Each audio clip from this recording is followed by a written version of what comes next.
আর্জেন্টাইনরা যে কত ভয়ঙ্কর হতে পারে তা গতকাল রাতে হারে হারে বুঝিয়ে দিয়েছে স্পাইডারম্যান জুলিয়ান আলভারেজ। এক আলভারেজের কাছেই নাকানি চুকানি খেয়েছে এমবাপ্পে, বিনি, মাস্তানতুনুরা।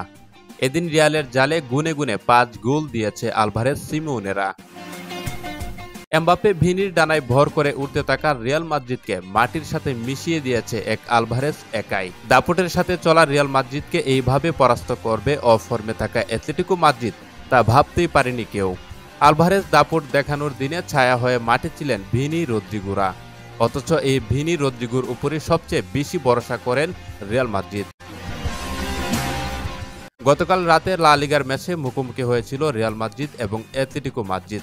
অ্যাটলেটিকো মাদ্রিদের ঘরের মাঠে মেট্রোপলিতানোতে শুরু থেকে চেপে ধরেন রিয়াল মাদ্রিদকে। একের পর এক আক্রমণ করে কাঁপিয়ে তুলে রিয়াল মাদ্রিদের ডিফেন্স লাইন। শুরুতেই 2-1টা সুযোগ এসেছিল, তবে সেই সুযোগটি কাজে লাগাতে পারেননি নরওয়ের স্ট্রাইকার আলেকজান্ডার সরলত। তবে এই খেসারত বেশি সময় দিতে হয়নি অ্যাটলেটিকো মাদ্রিদকে। ম্যাচের 14তম মিনিটে আর্জেন্টাইন ইয়াংস্টার জুলিয়ানো সিমিওনের অ্যাসিস্টে ডিফেন্ডার রবিন রোমেরোদের হেডারের মাধ্যমে গোল করে এগিয়ে দেন অ্যাটলেটিকো মাদ্রিদকে।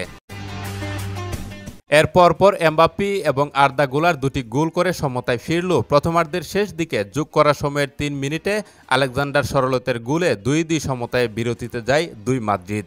বিরতি থেকে ফিরেই মুহূর্তে মুহূর্তেই নাটকীয়তার জন্ম দিতে থাকে দুই দলের খেলোয়াড়রা। তবে এর কিছুক্ষণ পরেই সব আলো কেড়ে নেন আর্জেন্টাইন স্পাইডারম্যান জুলিয়ান আলভারেজ। এক দৃষ্টিনন্দন ফ্রিকিক থেকে গোল করে সব দৃষ্টি কেড়ে নেন তার দিকেই।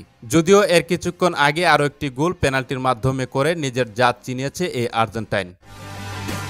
তারপর ম্যাচের শেষ দিকে 90 মিনিটের যোগ করা সময়ের 3 মিনিটে বদলি হিসেবে মাঠে নামা ফরাসি তারকা গ্রিজম্যান একটি কাউন্টার অ্যাটাকে আরও একটি গোল করে রিয়াল মাদ্রিদের কফিনে শেষ পেরেকটি ঢুকিয়ে শেষ করে মাদ্রিদ ডার্বি। 6 ম্যাচ অপরাজিত থাকা রিয়াল মাদ্রিদকে থামিয়ে দিল মিনি আর্জেন্টিনা খ্যাত অ্যাটলেটিকো মাদ্রিদ। গুনে গুনে রিয়ালের জালে 5টি গোল দিয়েছে, যা এই মৌসুমে রিয়াল মাদ্রিদের সবচেয়ে বাজে হারের মধ্যে একটি হতে পারে।